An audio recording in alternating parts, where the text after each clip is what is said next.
அப்படியே பக்கத்து வாங்க வீடு. மூர்த்தி பாண்டி சீக்கிரமா அந்த உள்ள மூர்த்தி சாமி நேற்று போச்சு காணும். வணக்கம் வணக்கம் அன்பு உறவுகளே. நான் உங்கள் இயற்கை வாழ்வியல் ஆய்வாளர் தமிழியல் ஆர்டம் சீமா சுரேஷ்குமார். நாம் இன்னைக்கு ஒரு சீவசமாதிக்கு வந்திருக்கிறோம். பல்வேறு சீவசமாதிகளுக்கு பயணித்து கொண்டிருக்கும் பொழுது சிவகிரி பக்கத்தில், சிவகிரி அருகில் மேற்கு தொடர்ச்சி மலை அடிவாரத்தில் இருக்குது ஒரு அற்புதமான ஆற்றல் நிறைந்த இடம். இந்த இடத்தினுடைய அற்புதம் என்னன்னு கேட்டிங்கன்னா, இங்கே நிறைய இப்போ கருங்காலின்னு சொல்லி இப்போ சமீப காலமாக இந்த கருங்காலிகளை பற்றி நிறைய விளம்பரங்கள், கருங்காலி ஒரிஜினலா அதுவா இதுவான்னு கேட்பாங்க. இந்த இடங்களில் நிறைய நமக்கு தேவையான அற்புதமான மரங்கள் நட்டப்பட்டிருக்குது. இங்கே நீங்கள் கருங்காலிங்கிற மரங்கிறது இதுதான் கருங்காலி, ஒரிஜினல் கருங்காலி மரம்ங்கிறது இதுதான். நல்லா பார்த்துக்கோங்க. அந்த இலைகளை மேலே, அதாவது வன்னி மரத்து இலை போல தான் இருக்கும். இதுவும் வன்னி மரத்து இலை பார்த்தீங்கன்னா எப்படி இருக்குமோ அது போல தான் இருக்கும். மற்றது தென்னை இருக்குது, மாமரம் நிற்குது, எல்லாம் நிற்குது.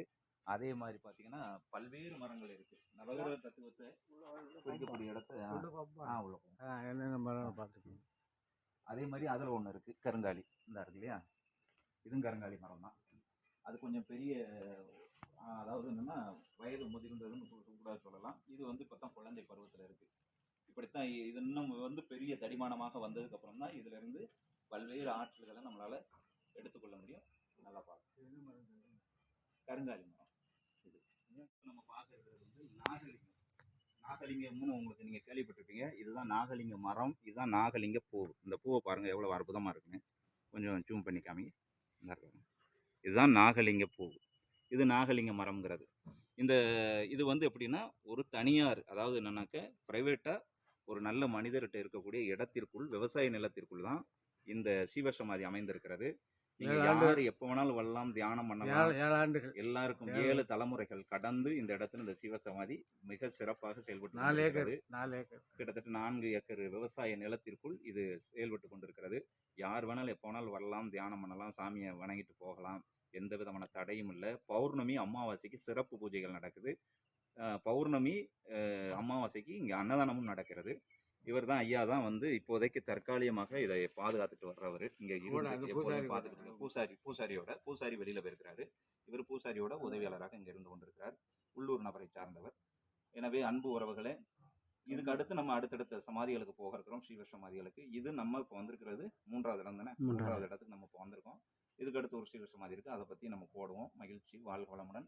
இந்த வனம் முழுவதும் நிறைந்திருக்கிறது. முழுவதும் பார்த்தீங்கன்னா மா, பிலா, வன்னி, கொய்யா, அப்புறம் கருங்காலி, ஆமாம் நெல்லி எல்லாமே இருக்குது. ருத்ராஜத்தை தவிர மற்றபடி எல்லாமே இதில் இருக்குது.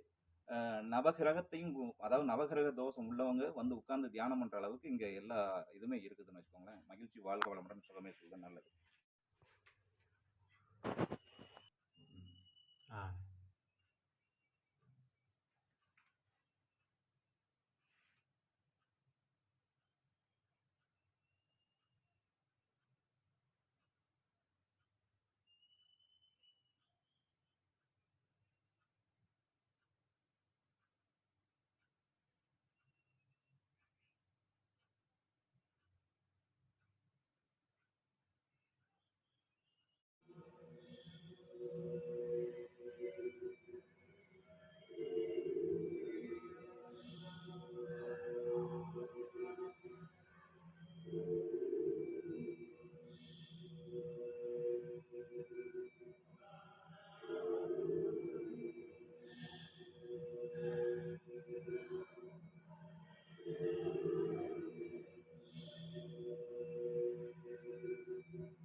பார்க்க தெரியும். அது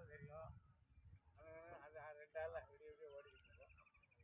அப்படியே எடுத்து இந்த பாதை அப்படியே இப்படி காலையில் தட்டாமத்து காலையில் பார்க்க அங்கே போய் ஆமாம் போவோம். அங்கே போய் வர்றதுலேயே தெரியும். இங்கே முடிச்சு அப்படியே போனால் அது 2 அங்கே பக்கத்தில் 2 பக்கத்தில் சார் அவர் மாப்பிள்ளை செல்வம். சரி, நான் போட்டு வருவோம். அடிக்கடி வருவோம். சரியா? வாய்ப்பு வருவோம். நல்லா எல்லாம்